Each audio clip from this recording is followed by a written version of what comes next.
Good morning. This is the Formless podcast, episode 30.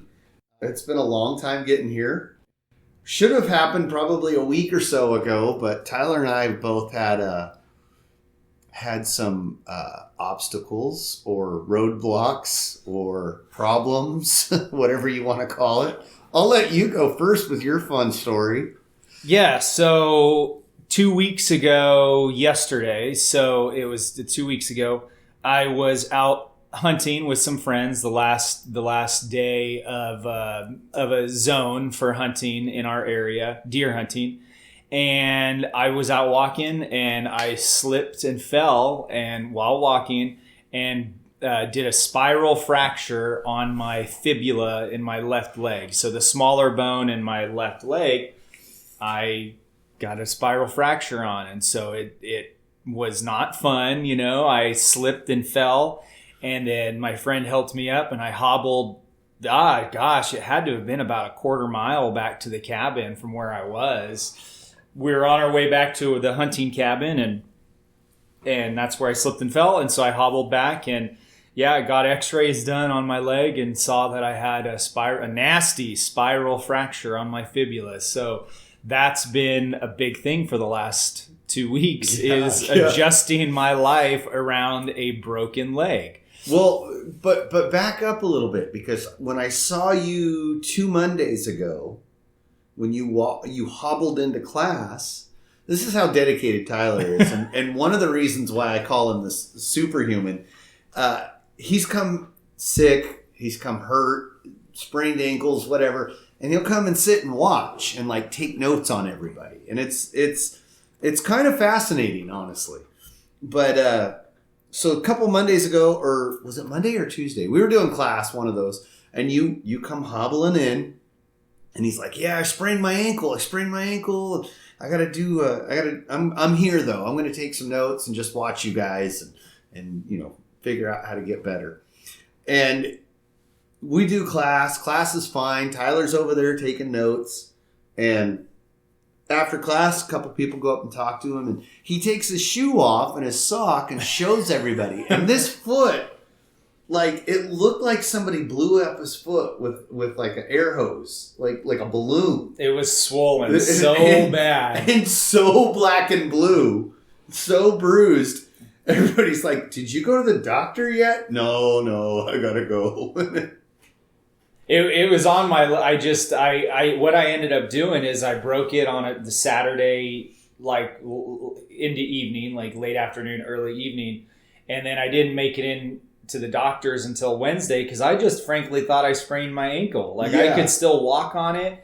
It hurt and I had a cane. But on Monday when I showed up to class to take, it was Monday or Tuesday to show up to one of those days. Yeah. To class to take notes and I was hobbling in and I worked all that day on a broken leg and for 2 days and then I got x-rays done on Wednesday. Okay. So I worked Monday and Tuesday on it and I got around. I was just hobbling around on a broken leg. Was it hurting worse?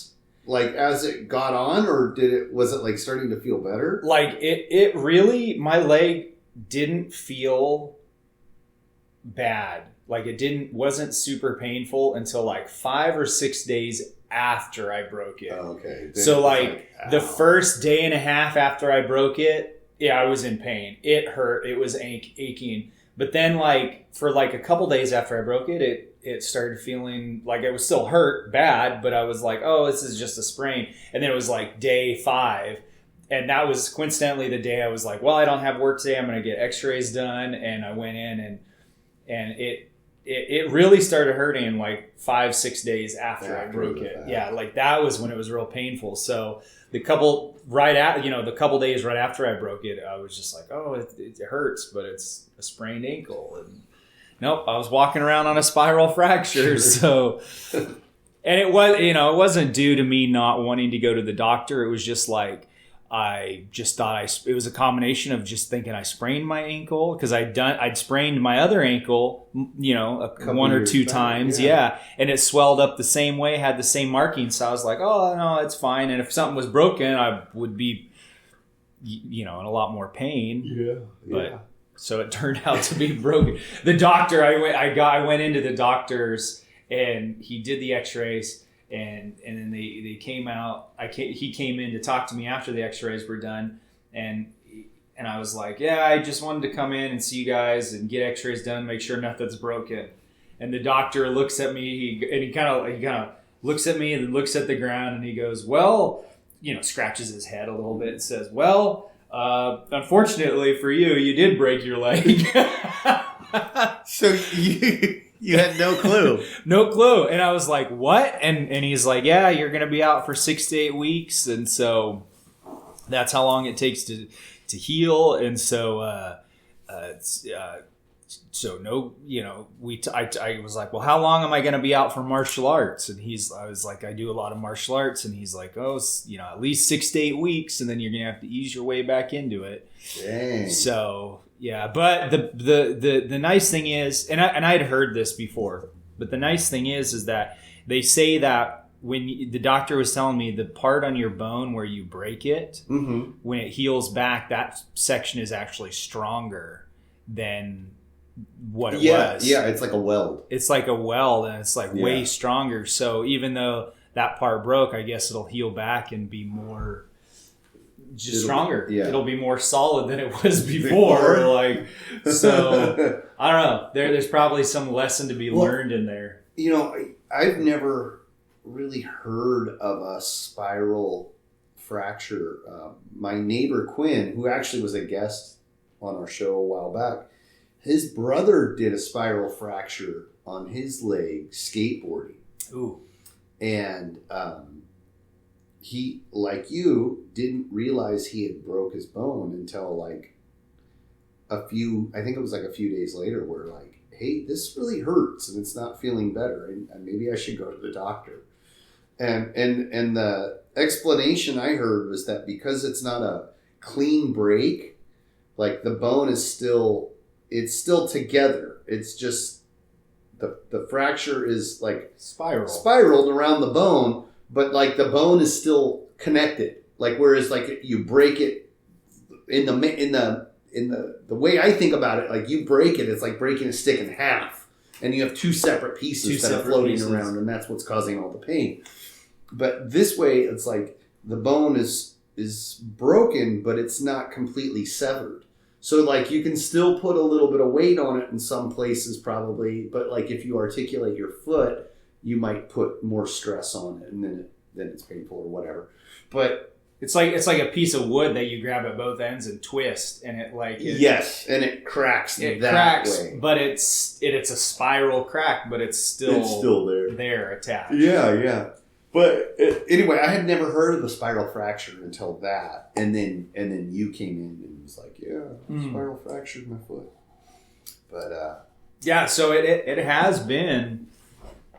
You've had to rethink how to do stuff. Are you still at work? Are you able to work? So I didn't work this week, but I'm going to work next week and try to go on it. But I'm going to be really going real slow, doing my work. But it's just been, it's having, not being able to be mobile like you normally are. Now all of a sudden, getting up and walking to the fridge is a chore, mm-hmm. because you got to, getting up and walking to the fridge or walking outside to do something, because if you walk outside to do something, you go outside to your car and you forget your keys and then you come back in, normally that's no big deal. You're just I forgot my keys inside. Yeah. You go back in, but now I have to think ahead because I can't be hobbling back and forth multiple times for things that I forgot. Yeah. Or, I really have to, there's a word consolidate and compress my energy and where I what I'm doing, so I'm not expending extra effort. Yeah, you've got to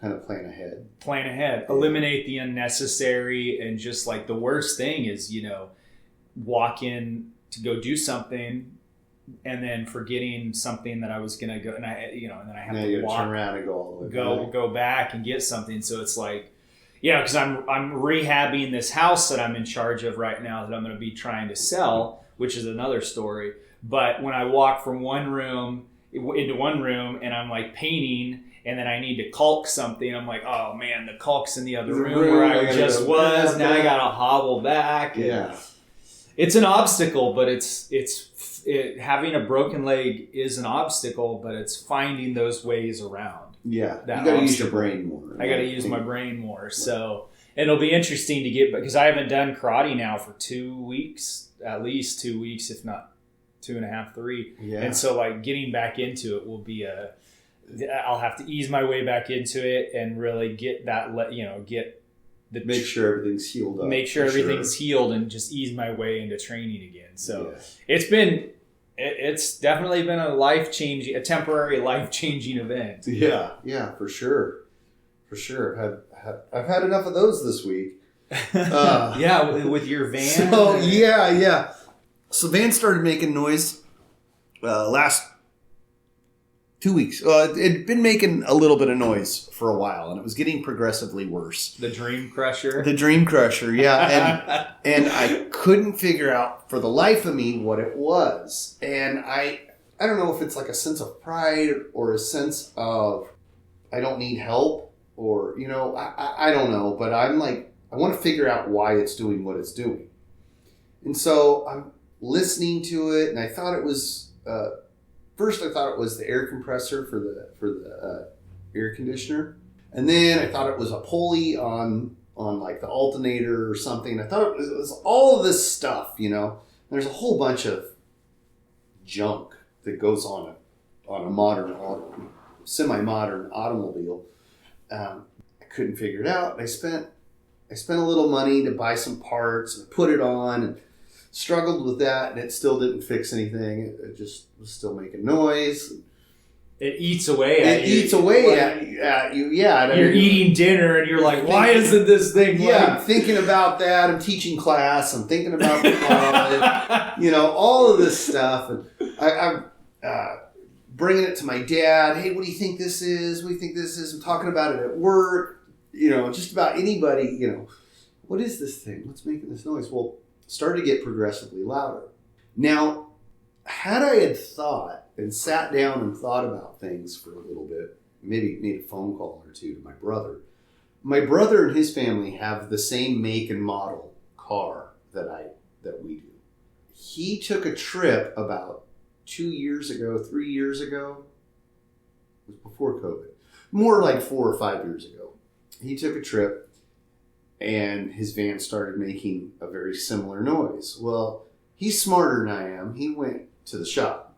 They were getting ready to make they were driving from California to Michigan. Wow. Okay. Yeah. So I don't know how many. A bit of a trip. I don't know how many miles that is. I think they put like almost 5,000 miles on their car, because they went to a whole bunch of different places and saw a bunch of family and stuff. Anyway, he didn't have time. They're preparing to go on this vacation, and this happens. And so like a week before they go to leave in this car, this thing starts making noise. So he takes it to a shop, and $1,200 later, they fix it, which coincidentally is the same exact problem that I had with the van. The flex plate, which is it connects the engine to the transmission. And it flexes. That's why it's called a flex plate. It's supposed to like kind of balance everything out, so you don't it eliminates vibrations, and there's a whole bunch of stuff goes on. Anyway, long story short, the entire center section, and I posted it on my Instagram, the Formless podcast. The entire center section was broke out of the flex plate. So you had this outer ring and the inner ring, and they both completely separated from each other. And that's the picture you posted. I did see that one. Yeah, so the only reason why it was still working was because the broken sections were banging against the other pieces that were broken, and it was connecting, so it would all spin. Wow. But it made a whole heck of a lot of noise. What'd you say? It sounded like a garbage disposal? It sounded like a fork in a garbage disposal. And anyway, so yeah, about like that. And it was not very fun. So talking to my dad and a very good friend of ours who helped us out a lot, and had some some interesting tools and stuff that made the job a lot easier. It was down for over a week. So my dad took it to a friend of ours, on Friday. He took the inspection cover off and looked at it, took some pictures, showed it to me. He said, yeah, this is what's broken. Don't drive it anymore. It's going to blow. If it blows up, then it's done. Like, no more. So my dad drove it back to his house where we were going to work on it. Started taking things apart that he could take apart. We ended up having to take the transmission completely out of the car. The subframe, which is, old cars have full frames, or like full-size trucks have a full frame underneath the body of the car, the truck.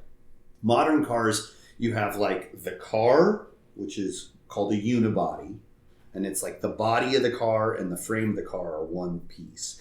And then the front, where traditionally your engine and transmission goes on a front-wheel drive car, you have this cradle or subframe, and it's bolted to the rest of the car. That had to completely come out. The transmission had to come out. The engine, we had to unbolt from a bunch of stuff, and so it's like hanging there by the motor mounts and this support that we borrowed. And yeah, it was over a week of like going down there every day after work, doing as much as I could until I couldn't see anymore because it was starting to rain. So we finished it. I took Friday off work. We got it all back together, and I started at 8 a.m. Friday with my dad and a friend of ours, Brent. Started 8 a.m., 8 somewhere there. Got done at like 7:30, 7:15 at night. Wow. At night, yeah. Drove it home that night, and then. But I don't ever want to do a job like that. Like it was just I didn't get to do anything else. I ate, I worked at my job, and then I was like working on this car. I swear, like Tom, my little guy, I swear he grew like 2 inches in that time. Really? And I didn't even like. You didn't even notice? No, yeah. My wife gave all the boys haircuts and stuff. I came home and I'm like, I don't even recognize you guys anymore. You know, it was challenging. You know, I thought we could get the part. That was one of the reasons why we did all of this, because like the Friday that I figured it out, we ordered the part, and it's like, okay, it's supposed to be here Monday. So Monday, maybe Tuesday, at the latest Wednesday, we'll have this thing back together and going. Well, the part didn't come in until Thursday. Oh. So it was like, hurry up and wait. Do all of the stuff that you can do right now. And then we spent like 2 or 3 days, we're just sitting around waiting because can't do anything. Yeah, so we had it all like apart, ready to go. All we had to do was put the new part back in, button everything back up, and go. Which... it sounds simpler than it is. That was a hard freaking job. The part came in Thursday afternoon. My dad put that back together. I went down after work. We put the transmission in.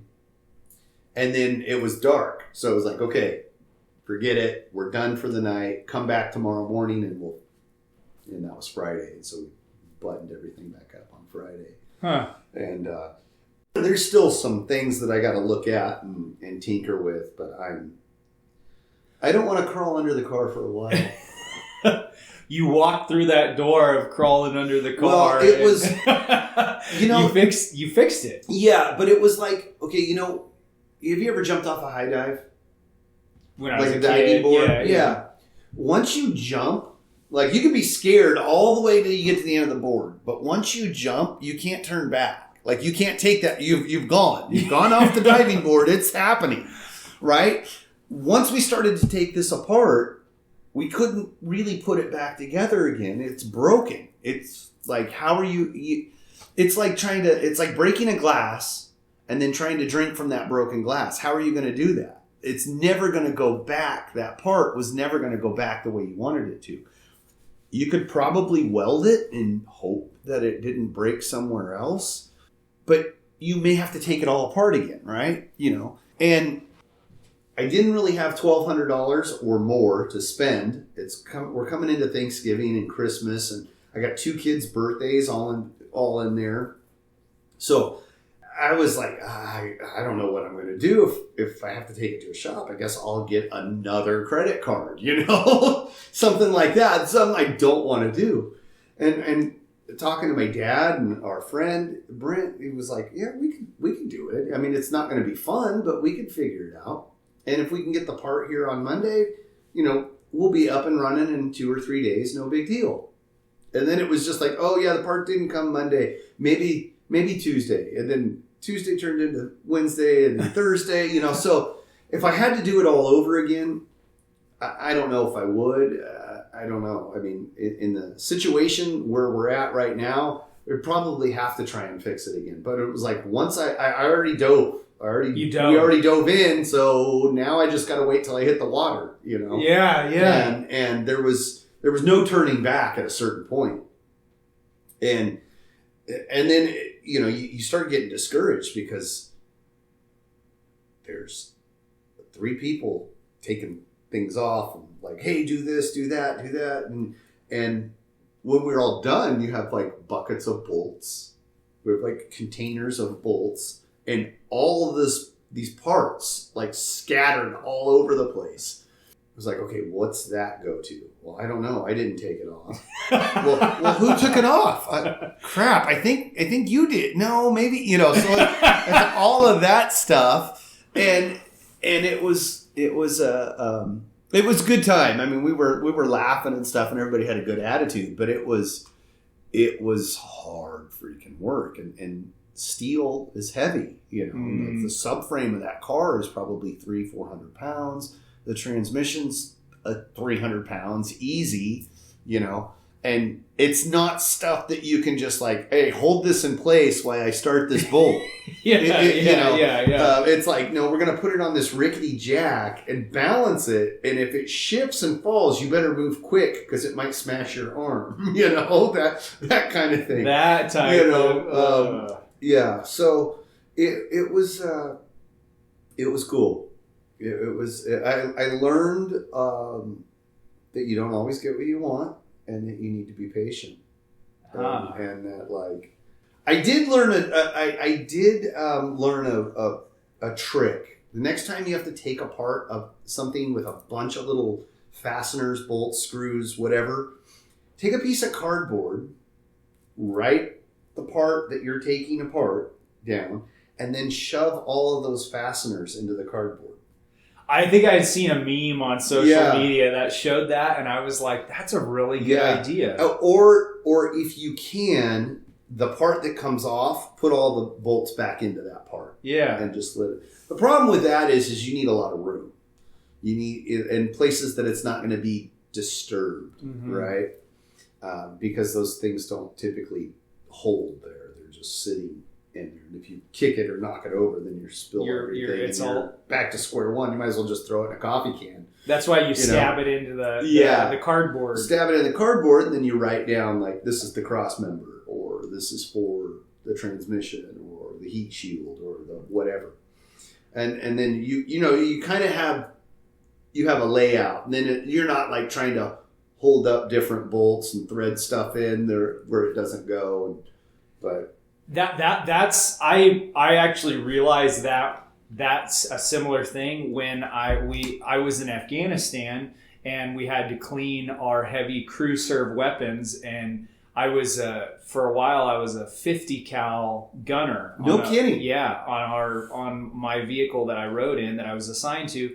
I was in the turret and I was a 50 cal gunner and we had two weapon systems mounted in the turret. Yeah, the 50 cal machine gun, and then kind of a little bit higher up, it was called the Eagle mount within the turret. We had a 240 Bravo. That's another heavy crew serve weapon. And when you have to, when you have to clean them after firing them, that was one thing I noticed on. And you can apply it to any, almost any gun or anything, like you're saying, an engine. When you disassemble something, the first thing you take off, and then you put it,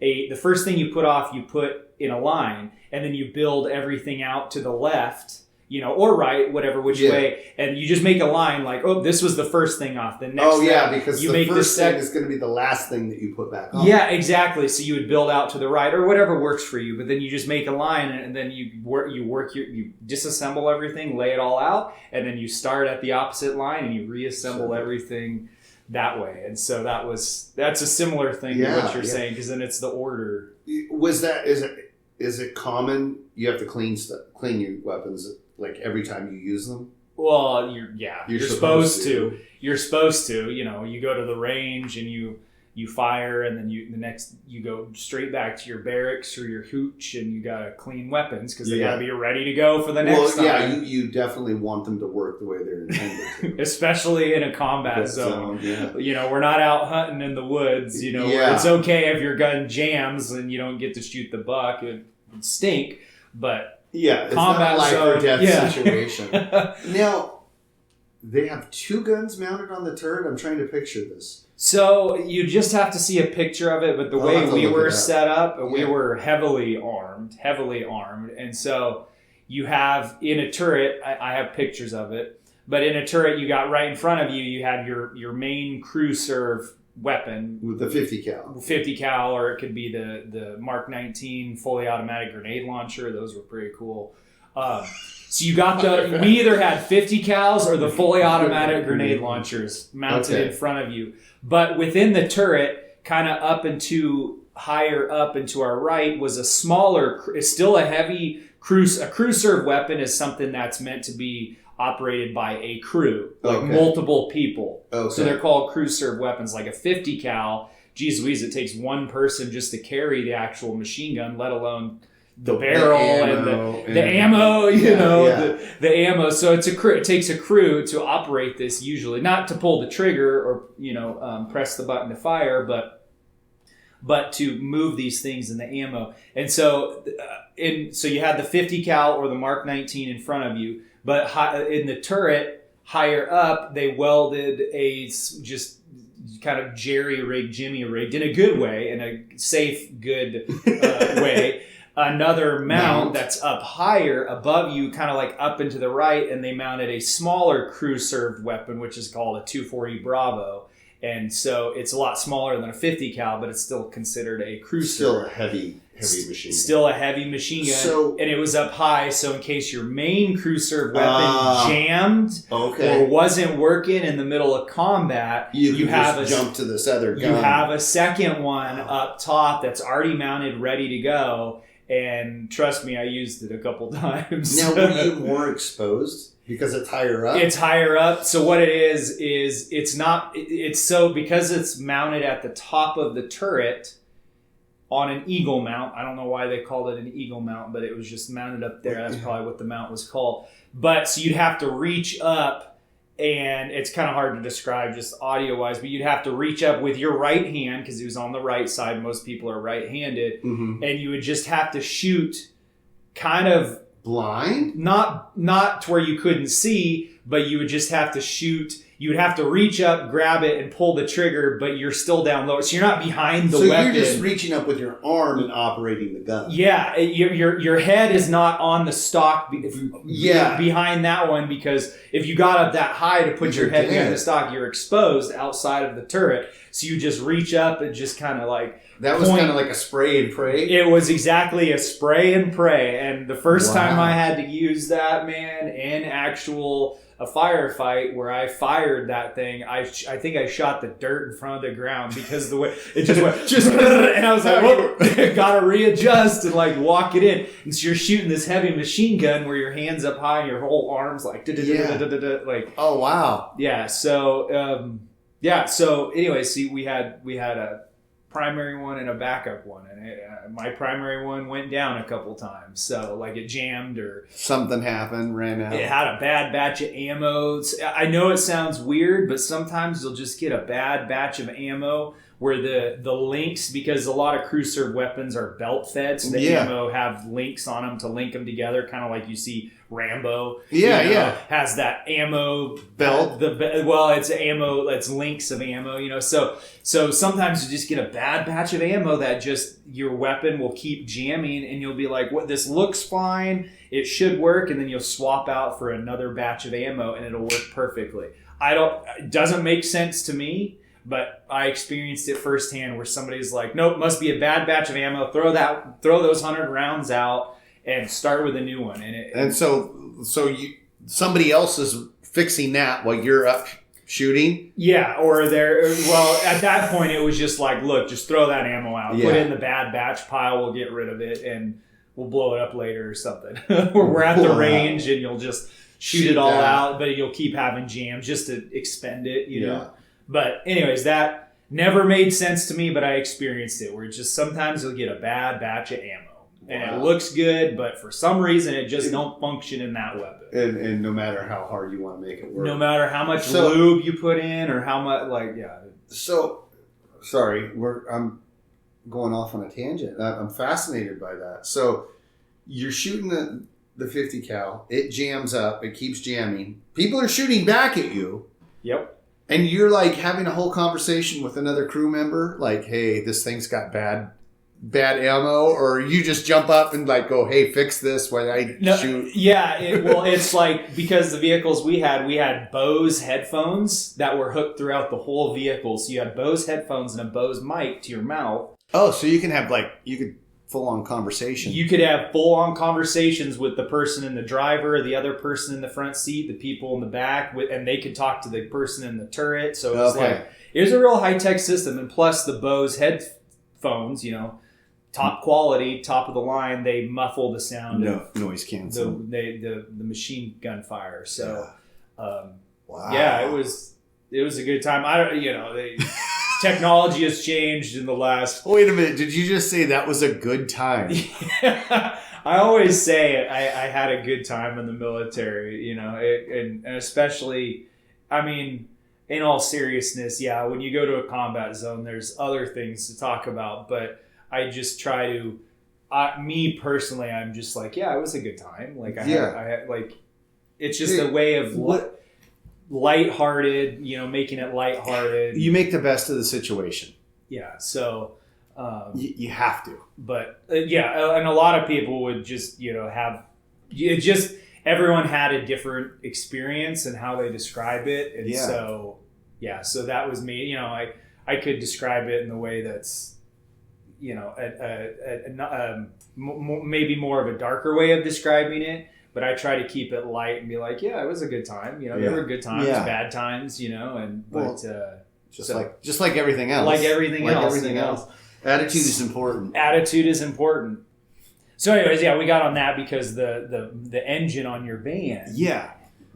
So we take everything apart, and there's just tons of stuff. Because it's a modern car. Everything is so compact, and you have to take off 10 things to get to the one thing that you have to take off, because all of that other stuff's in the way, and it's just gonna hurt you or break or cause problems.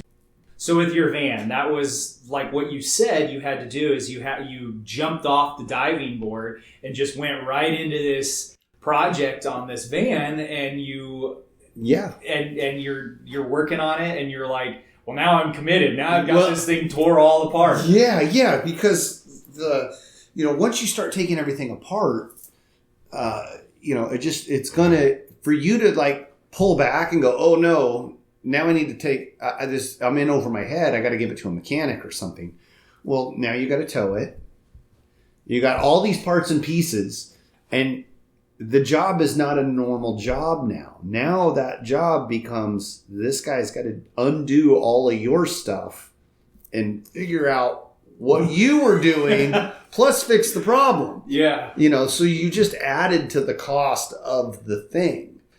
It'd be like trying to, I don't know, paint your house one color, but you're colorblind, so you paint it, something completely different, and you don't notice. Now you got to like Fix it. Fix your So yeah, it would make it twice as hard for the next person. And just like jumping out of an airplane, you can't climb back in the airplane once you've already jumped out. You're in it for that ride, good, bad, or indifferent, till you get to the ground. Just like jumping off a diving board, you're in it till you hit the water. There's no coming back. No. And that's kind of where I think you get to see what you're made of. When you have a situation that you are in the middle of and you have no control over. Jumping out of an airplane, I would probably scream the whole way down. I don't have any control over that, and I have a huge fear of heights. So that would be a problem.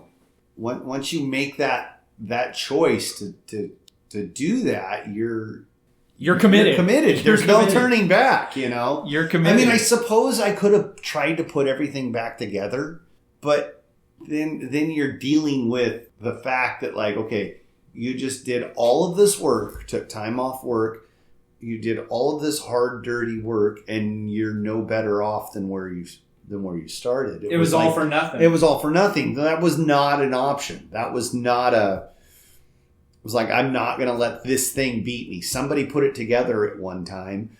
Those bolts go where they're supposed to go. And, I didn't lose any of them. I might have to match them up and make sure this was the right bolt to that hole or whatever.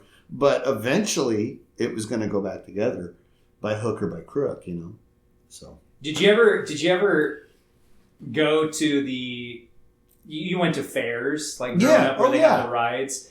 I remember as a kid, and I still see it when I go to the fairs now, they'd have that big slide. Slide. Yeah. You had to walk up those stairs. That's a fun one. Yeah. That's a fun one. Well, every once in a while I'd go to the fair and you'd be walking halfway up and there'd be a kid coming back down. Mm-hmm.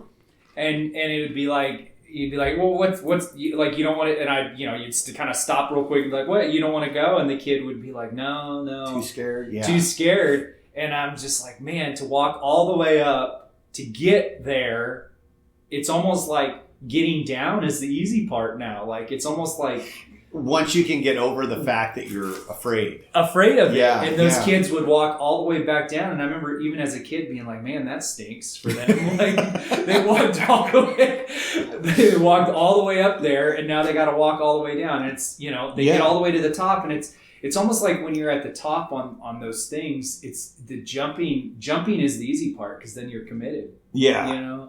And I see, we see that with a lot of people, where that's another obstacle that people have to get over, is being in control. We always want to be in control of our situation and where we're at. And that's not to put it in a bad light. Like that, it's kind of like a double-sided coin, right? Like being in control, like you've got to be in control of your house, and you've got to be in a comfortable environment where you're living, and to have a family, and it's got to be safe and protected and in control, so that's the good side of it. I think that it can also be a bad, like the other side of that is not so desirable, where you people want to be so in control of their lives and what they do that they don't try new things. They don't Oh, absolutely. Jump off that diving board to sign up to do whatever new activity they want to do. Whatever, not just karate, like it could be anything. Yeah, well, there's definitely a yin and yang to that. Yeah, right. There's good and bad to both of those things. The thing is like, I think the hard lesson that I have to learn there is when I don't have control. When things happen outside of my control, and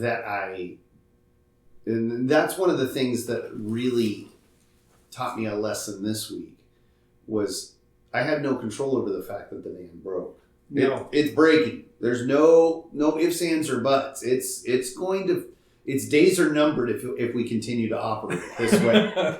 So something has to change. Yeah, so something has to change. And you have limited options. Pay somebody to do it yourself, or hope it gets stolen so you can get some insurance. Which I thought about. I could probably leave the keys in this car somewhere. shady and maybe call an insurance company later. But, insurance fraud does not sound good on the rest. So hopefully someone jacks my car. Yeah. I joked about it. But, you have getting back on the serious note there, my issue when I lose control is, do I let, when something happens outside of my control, do I let that ruin the control that I have? Do I let that ruin my attitude? Or do I just go, okay, here's what the situation is. Here's my options. Let's move forward. Some days, on a good day, I'm able to do that. Some days it takes help. Some days that ruins everything.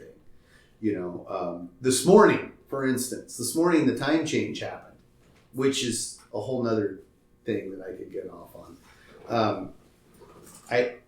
I woke up at what I thought was 7 o'clock this morning, and it was actually 6 o'clock this morning, right? Yeah. Anyway, so I wake up thinking I woke up late.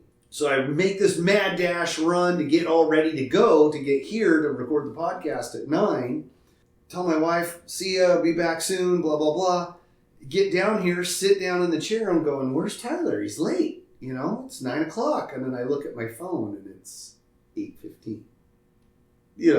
And I could have let that totally screw my whole day up because everything's out of whack. Or I could just be like, well, what else can I do? I'll text Tyler, see if he's up, see if he's ready. If he wants to come down early, we'll get started early. I had a couple other things to go do, so I went and did those real fast. But, I was like, okay, just adjust. Shift my parameters a little bit and move forward, or sit here and pout about it. What am I going to do? That was a big lesson for me today, this week. Yeah. Because normally that kind of stuff, and I still get that way, normally that stuff would just ruin whatever else I had going on. I couldn't get over that fact that this didn't work and go according to plan. So now everything's ruined. Well, that's kind of like a kid, that's like a toddler. I'm 42 years old. It's time to not be doing that anymore, right? So that was the big lesson, I think, staring me right in the face. And I'm sure there were some others, but wanting to be in control, that's a form of expecting. Yeah, it's absolutely. Totally, and not being in control, that's being experiencing and kind of being in the moment and being able to respond to those things that happen. I get lost between the two frequently. You find the middle ground somewhere. I try to, but there's certain, I'm a creature of habit. I have to do things a certain way. My wife jokes and calls me a Rain Man sometimes, but I have to do things in a certain way. And I have this habit that I do. Okay, get up, brush my teeth, and everything goes smoother when I do these 3 or 4 things in order every day. When I don't do them, I find myself lost. I'm trying to make up for the fact that I didn't do this thing in order. Yeah. Does that make sense? Yeah, no, it does. Make sense? Yeah. Yeah. So you went from step 2 to step 7. And then I'm just I'm all goofed up.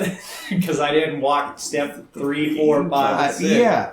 And I think it's just the way my brain's wired, because I have things that I do at work, and okay, I have to do this before I can do this, before I can do that. And so I get in, turn the alarm off, get all the lights on, set the computer up, and if I skip some step there, then I feel like I'm always trying to backtrack and catch up to where I was. Right. And some days I can catch myself and oh no, you're screwing up. Stop doing that. Get off that train of thought. Get onto something else.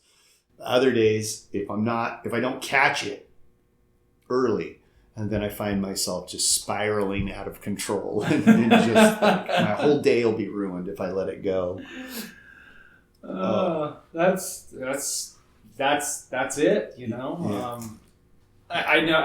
It's one of those things if you're with a group, like now that I'm in my 30s, have you ever noticed that if you're at an event or with a group of people and you all decide to go somewhere else, and maybe you're out to dinner, and then the group wants to go, decides, oh, we're gonna go to skating or something, whatever. Yeah. You do another activity. Well, a lot of times, like it used to be when I was younger, like we'd all pile into one vehicle and go do something. It was fun driving as a group, you know. Part of the trip was part of the adventure.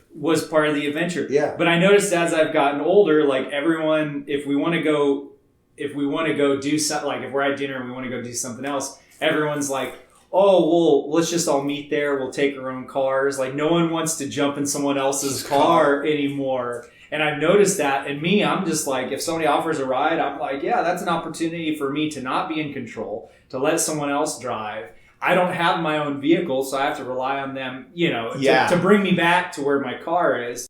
It's a way of ceding my control over a situation. Yeah. So it's a similar thing to like what you're saying. If you wake up in the morning, you don't have you turn on the lights, then you turn on the computer, then you turn on the heater or whatever. You know?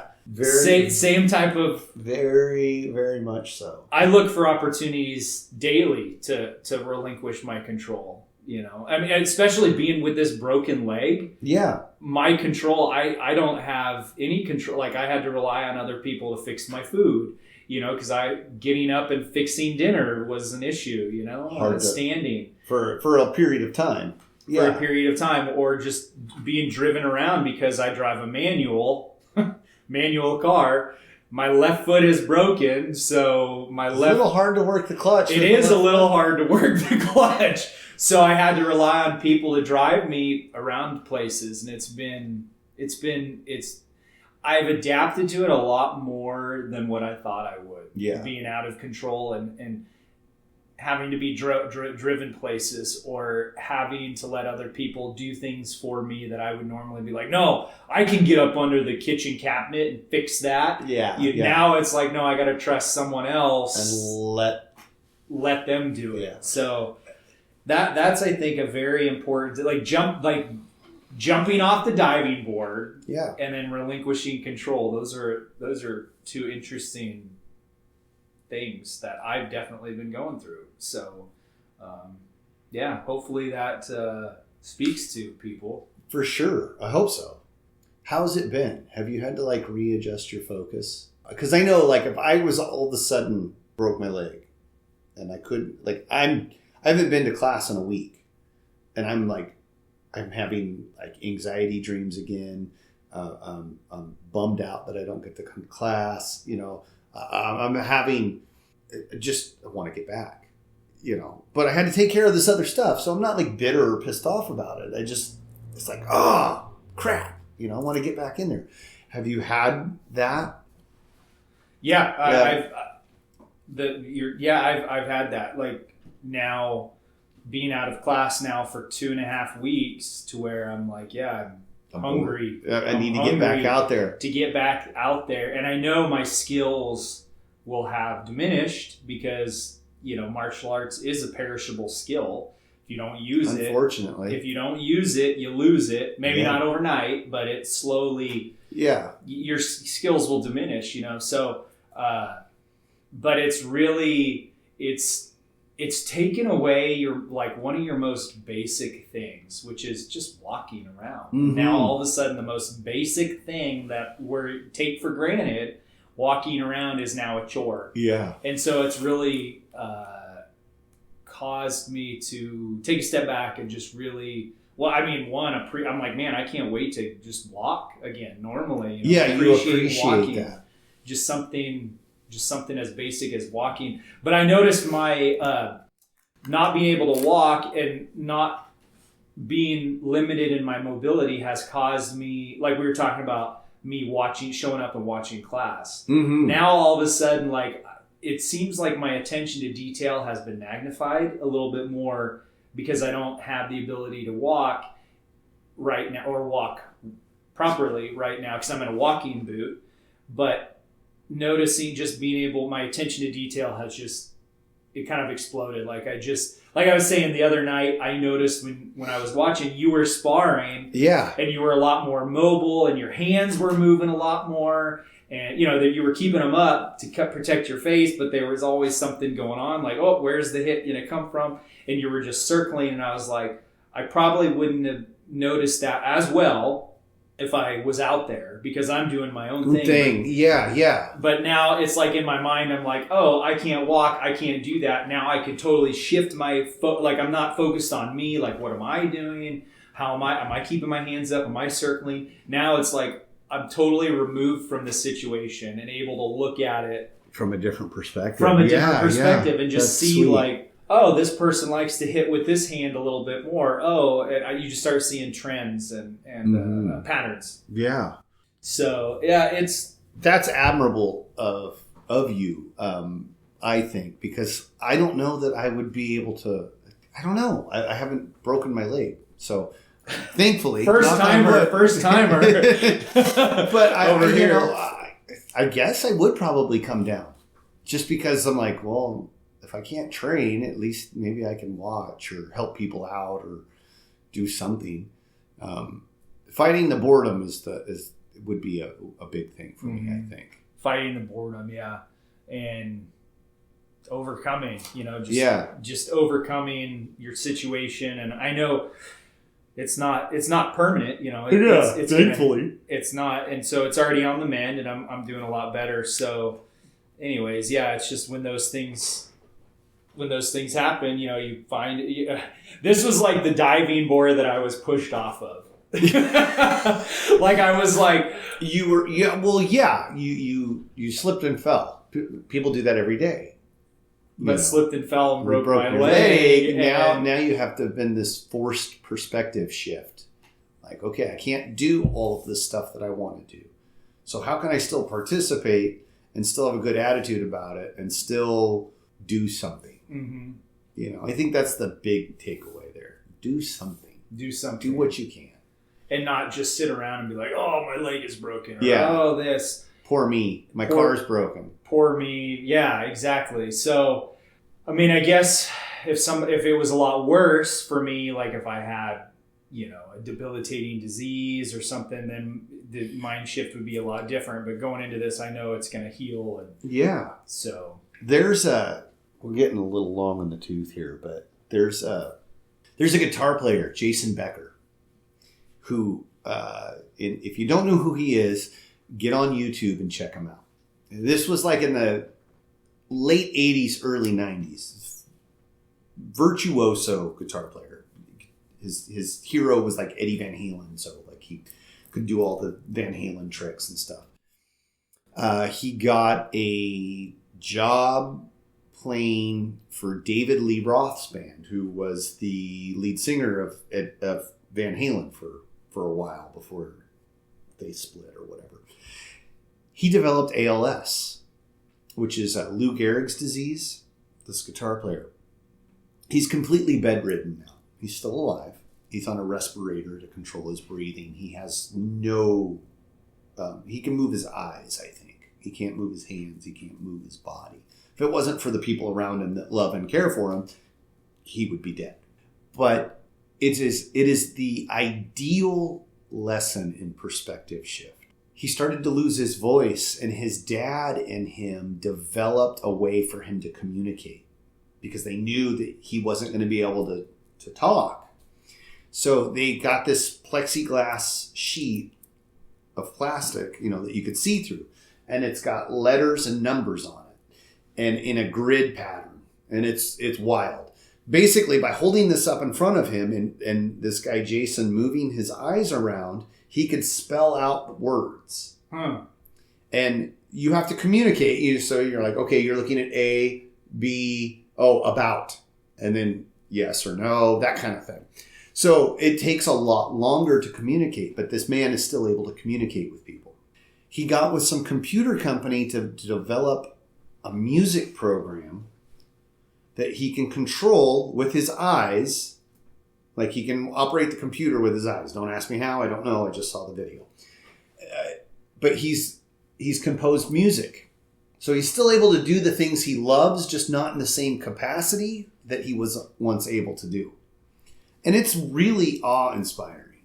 It's definitely a perspective shift. I can't imagine going from on top of the world, being able to do everything you want, move your body the way you want, play guitar, do all this stuff, and then now you're bedridden. You have to have a machine breathe for you. You're basically on a liquid diet. And you can only communicate by blinking or moving your eyeballs. Holy crap. Yeah, that's like, being shoved into a situation. Yeah. And like, how could you... I don't know. If I'm faced with that kind of thing, would I even want to live? Like, holy cow, So, perspective change. That's, And this was a guitar player? Guitar player, who was also a singer, probably? No, not really. I don't know if he sang or not, but he was known for being a guitar player, being this awesome musician. And then he develops ALS, which you can't do your fingers. You start to lose muscle, the operation of your muscles. Yeah. Okay.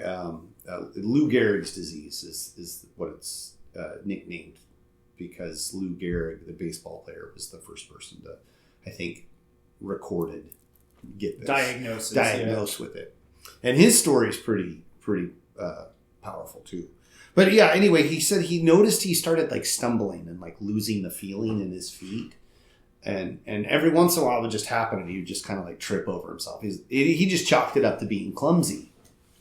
And then he said playing guitar got more difficult when it should have been the other way around. It should have been getting easier, smoother, or more refined. The improvements he was making weren't improvements anymore. It was like declining slowly. And then it just went off the deep end and spiraled out of control. But there's a documentary about him on YouTube, and it's pretty incredible. That's pretty. That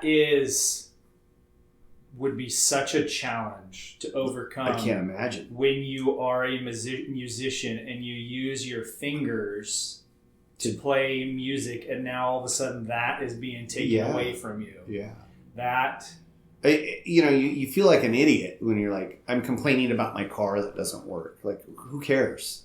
Like that's not a challenge comparatively to losing your use of your hands, all of your body functions.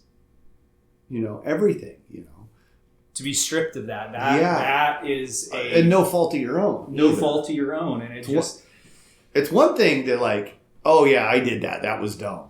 But to just have this thing happen to you and not have any control over it, that would suck. Yeah. That would be, just to have to overcome that. And it sounds like this guy did. Like he overcame it the best he can. He's still, the best he could. He could, yeah. And it's got to be a perspective shift. I think that's good. That was episode 30 with all of its hiccups. Thank you for being along for the ride. Thank you for listening. The music, I meant to mention this at the beginning. The music that you hear in the intro and the outro of this is by our good friend Mark.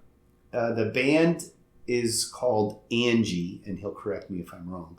But they wrote and recorded that music, and I believe you can find it if you look for it on YouTube. Thank you to Blancourt and Blancourt's Total Self-Defense here in Anderson. Come train with us. Come check it out. We have a school in Wisconsin, too, a sister school that I don't think we've ever mentioned. That's Herb Blues Total Self-Defense. They're in Green Bay, Wisconsin. Wonderful people out there, freezing their rear off right now, I'm sure. And then if you have a website that you want developed or SEO work done, chromolypro.com. That's the one to look at. I think that's it. You got anything else? The podcast is on. Oh yeah, the podcast. We are on all of the podcast streaming platforms that I'm aware of. I find more and I try and put them on there. We're on Instagram at the Formless Podcast, Twitter Formless_the. There's a Facebook group called the Formless Podcast. sign up and join that. That's where we post updates about our podcast and what we're doing. Things to look forward to. That kind of thing. So take care, enjoy, and enjoy the rest of the weekend.